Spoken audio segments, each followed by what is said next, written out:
Welcome back to everyone who's watching. Mama Rwanda TV. You're going to be with me, Princess Mugisha. Let's start with the news headlines. President Kagame met with Massad, Boulos, the United States Senior Advisor for Africa. Rwanda secures $45 million from the Arab Bank for Economic Development in Africa to boost water security and private sector growth.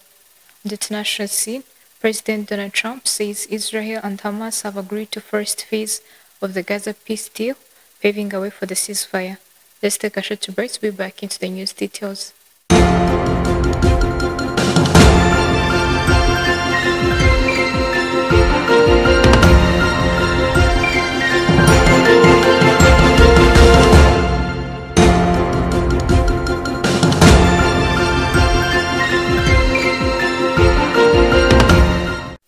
Welcome back into the news details. And let's start our news in Rwanda, where President Kagame met with Massad, Boulos, the United States Senior Advisor for Africa. The discussion focused on the ongoing efforts to advance peace in the Great Rex region and Rwanda's continuous commitment to lasting peace and security. Turning to our next story, the government of Rwanda on October 8, 2025 signed two financing agreements with the Arab Bank for Economic Development in Africa, totaling the US $45 million to advance national development goals. This first is the $20 million of the United States dollars to run to expand the Kagame water project's transmission and distribution systems. This project is a critical step towards Rwanda's goal of achieving 100% access to clean water and sanitation by 2029. A second agreement provides the US $25 million line to credit to Development Bank of Rwanda to boost private sector and small and medium enterprises development. This financing is a key driver of job creation and economic growth. Godfred Kabera, Minister of State for National Treasury, highlighted that these agreements reinforce the 5-decade partnership between Rwanda and Badea, a collaboration that has been instrumental in driving development across the country's economy. The CEO of BRD, Kameta Pitisha, stated that loan provided with help support small and medium-sized enterprises in accessing low-interest loans and increasing exports. On the other hand, the CEO of Wasak Group, Kabasha, mentioned that expansion work on the Kagame plant in Rwamagana has begun and is already 18% complete. Rwanda's cooperation with the Arab Bank for Economic Development in Africa dates back to 1974, to when Bad's portfolio in Rwanda is estimated to over $300 million of the US, financing key sectors such as agriculture, energy, water, and transport, which are vital to achieving the objectives of the Rwanda's National Strategy for Transformation and Vision 2050. Now let's turn our focus to this story, where the mayor of Nyamasheke district announced that this past 5 months, the district has received a master plan and has already received more than 10 investors who want to build hotels. He made the announcement while attending the graduation ceremony for over 80 students who completed hotel services courses offered by Sangira Talent Pool Institute, which provides free training to high school graduates who need knowledge in hotel services. Nyamasheke is one of the districts in Rwanda that has untapped potential in the hotel and tourism sector. It has a small of the hotels, but is unique in that located 15 sectors. The mayor of Nyamasheke district, Mupenzi Narisisi, said that the Nyamasheke is a good district in terms of tourism. Despite this, the region has fewer than 10 hotels, a fact its authorities attribute to delay in receiving master plan. Mayor Mupenzi said that since District Council approved the district master plan, they have started welcoming many people who are buying land to build hotels. Let's take a short break to be back into international news. Bakiriya bacu, turabamenyesha ko Danobe Home yabaye Smart Home. Ni impinduka zigamije kongera ibicuruzwa byiza kandi biramba. By'umwihariko ku biciro bibanogeye n'uburyo bwo kwishyura buboroheye. Wadusanga aho dukorera KBC Kimihurura cyangwa ugasura urubuga rwacu wa/smarthome.rawa. Wanaduhamagara cyangwa se ukatwandikira ku murongo wa telefone ukurikira 0788 88 90 50 90.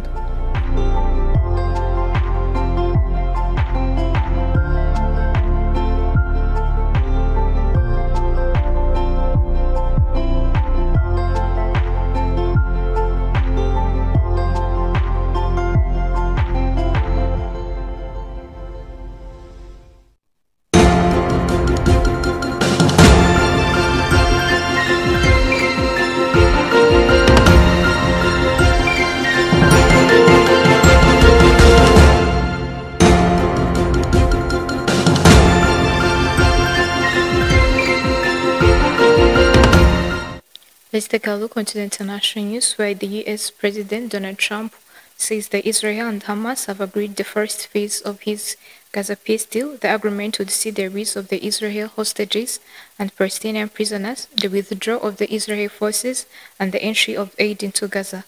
Sandra Tumukundi proceeds.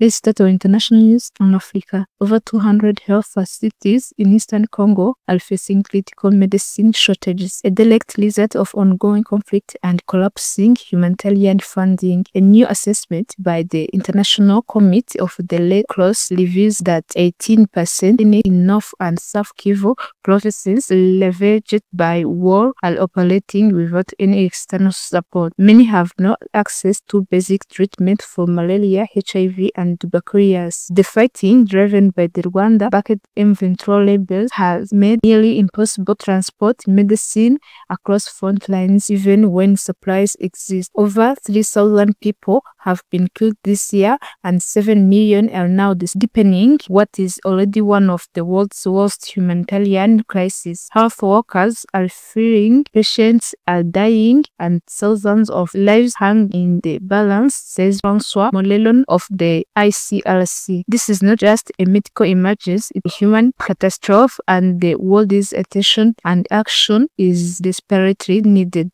Turning to our next story, a significant breakthrough in Egypt has raised hope of ending the 2-year war in Gaza that has claimed over 67,000 lives and triggered a devastating humanitarian crisis. US President Donald Trump announced that Israel and Hamas have agreed to the phases of peace plan, which includes a pause in fighting and the release of hostages and prisoners. In Tel Aviv, families of hostages expressed overwhelming emotion. The impact of the news is also being felt in Gaza, where famine continues and much population has endured littlest bombardment. The Israeli cabinet is expected to vote on the agreement soon. Key issues remain unsolved, including whether Hamas will disarm and who will govern Gaza post-conflict. And in the current deal, Hamas will release all 20 living hostages in the coming days. In return, the Israeli military will withdraw from the most of Gaza, marking the most concrete step toward the de-escalation since the war began. Now, turning to our next story as we conclude, North Korea's leader Kim Jong-un is rolling out of red carpet this week for the host of foreign dignitaries, and all signs suggest he will be showing off his country's latest military hardware in pop-filled parade. There has kept celebratory plans for 80th anniversary of the Workers' Party of Korea on Friday, 33 underworld, much like the secretive and isolated state has done in the past with significant dates. But there have been signs that Kim has spent months preparing for major parade in the capital, Pyongyang, tertiary at night and involving tens of thousands of people, according to the South Korean military.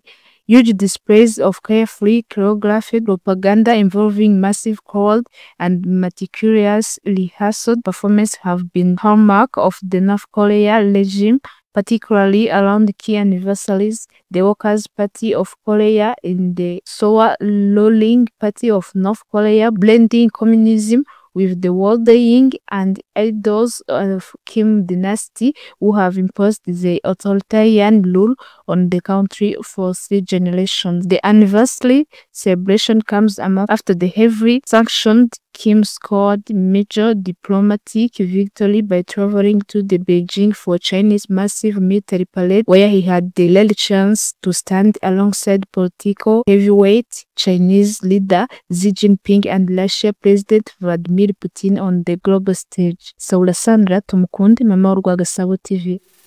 As we come to the end of the news edition today, let's go back with the news headline.